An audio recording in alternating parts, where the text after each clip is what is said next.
Assalamualaikum warahmatullahi wabarakatuh. Halo sahabat tutorial bahasa Mandailing. Saya doakan sahabat semua dalam keadaan sehat walafiat, mudah rezeki dan diberikan umur yang panjang yang penuh berkah. Oke sahabat semua, jangan lupa komen, like, share dan subscribe ya. Ikuti terus perkembangan channel kita, agar sahabat semua tidak ketinggalan. Selanjutnya, mari kita dengarkan pembahasan berikut ini.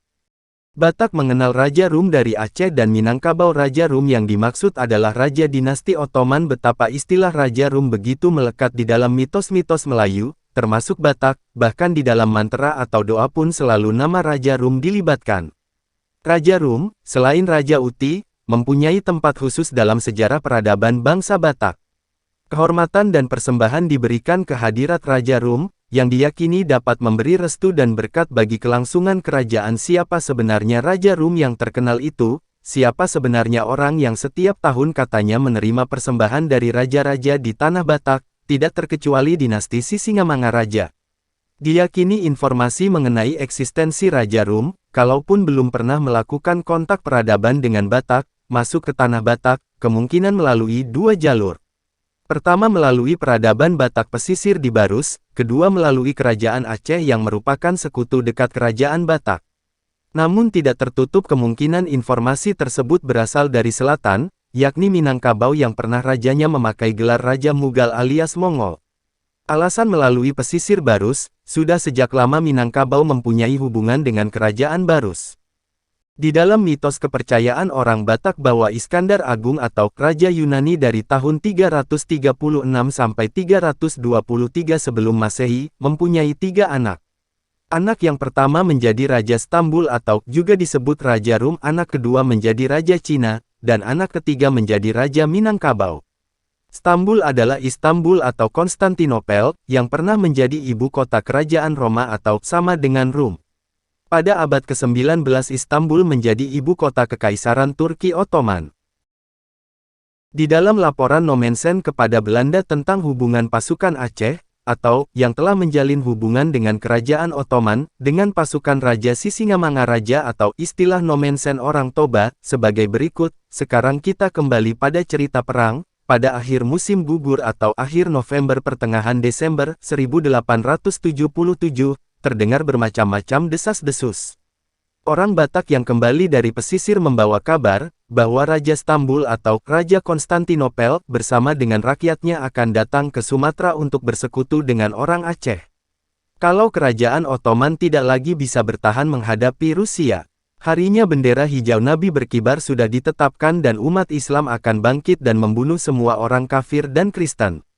Setiap hari ada kabar angin baru. Terdengar orang Belanda tidak lagi mempunyai tentara dan akan kalah dalam perang Aceh. Khotbah kami tidak dipercayai oleh kaum kafir, mereka percaya pada cerita bohong itu dan saling menakuti satu sama lain. Bahkan beberapa orang Kristen meminta nasihat kepada kami. Kabar bahwa ada 40 orang Aceh masuk ke Toba membuat keadaan menjadi lebih parah lagi. Masyarakat menjadi makin resah dan mulai menggali harta bendanya. Lalu datang utusan Singamangaraja ke Silindung mengumumkan di pasar-pasar, bahwa Singamangaraja akan datang bersama dengan orang Aceh dan membunuh orang Eropa dan orang Kristen.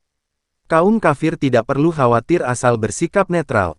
Raja yang beragama Kristen berunding dan mempertimbangkan menyerang utusan Singamangaraja dan membawanya ke Sibolga. Mereka bertanya kepada kami apakah pemerintah akan membantu mereka sekiranya mereka diserang oleh kaum kafir Silindung. Tentu saja kami tidak bisa menjaminnya. Waktu mereka berunding utusan Singamangaraja ternyata sudah pergi, barangkali karena rencana mereka tidak berhasil atau karena mereka mendengar para raja Kristen hendak menangkapnya. Beberapa raja memperlihatkan kepada mereka keuntungan yang mereka peroleh dari adanya para penginjil. 1. Tiada lagi bonjol atau Melayu yang datang mengganggu sejak kedatangan para penginjil. 2. Para penginjil hanya berbuat baik seperti memberi obat. Dan 3. Sangat tolol kalau Singamangaraja sekarang mau bersekutu dengan mereka yang membunuh neneknya. Mereka juga mengatakan akan menjaga keselamatan para penginjil.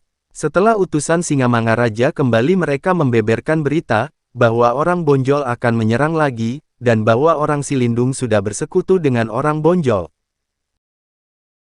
Sebagai catatan, Hubungan diplomasi antara Aceh dan Turki berlanjut saat dinasti Ottoman menyelamatkan kawasan Laut Merah dari teror pada bajak laut Eropa pada tahun 1520.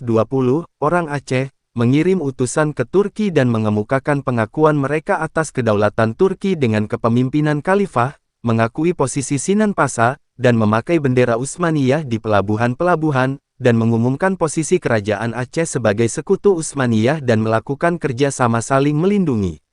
Sultan Selim menyetujui usulan tersebut. Kerjasama tersebut diwujudkan saat Sultan memerintahkan Wazir Sinan Pasa untuk memberikan meriam dan pedang kehormatan yang sampai sekarang masih ada di Aceh, jadi sangat masuk akal isu yang dilaporkan Opung Nomensen kepada Belanda sangat perlu. Sesuatu yang berhubungan dengan mitos umumnya sangat memotivasi perjuangan. Sekian untuk pembahasan kita kali ini, mohon maaf apabila ada kesalahan. Karena admin juga masih dalam tahap belajar, silakan beri komentar dan kritik yang sifatnya membangun, agar kita bisa belajar untuk lebih baik lagi tentang sejarah, ataupun budaya kita. Terima kasih, jangan lupa komen, like, share dan subscribe ya sahabat tutorial bahasa Mandailing. Salam maaf, Assalamualaikum warahmatullahi wabarakatuh.